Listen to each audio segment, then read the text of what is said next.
répondre à Monsieur Guerre. Et il ne vous a pas échappé qu'avec la loi NOTRe, désormais, nous avons la charge du transport et le transport scolaire. Il ne vous a pas échappé non plus, on ne doit pas raisonner et bâtir une politique sur le fondement d'événements, surtout sur le fondement d'événements dramatiques ou d'accidents. Mais il n'en reste pas moins que, je ne veux pas m'exprimer pour son compte, mais je sais que c'est une de ses préoccupations constantes. Martine Guibert a cette préoccupation constante sur ce risque que font peser un certain nombre de passages à niveau qui sont insécures.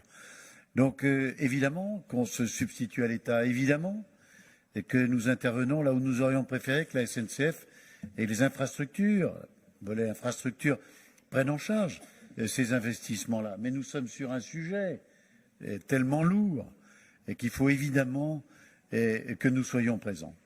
Alors, j'ai entendu ce qui a été dit par M. De Siès, j'ai entendu ce qui a été dit par M. Guerre. C'est la raison pour laquelle nous souhaitions un amendement commun, une discussion commune, pardon.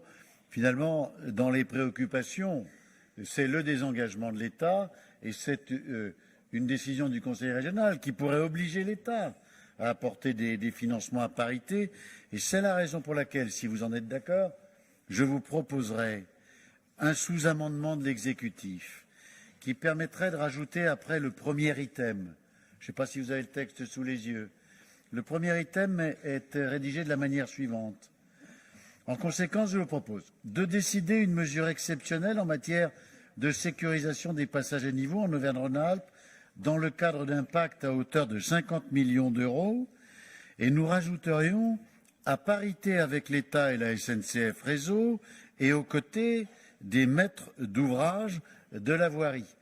Vous proposiez, M. Guerre, 30%, nous vous proposons 50%, et nous ajoutons l'intervention des maîtres d'ouvrage. Est-ce que ce sous-amendement vous agrée? Évidemment, M. Guerre. Pardon. Allons voter le texte amendé. Parfait. Monsieur De Siès, vous redemandez la parole.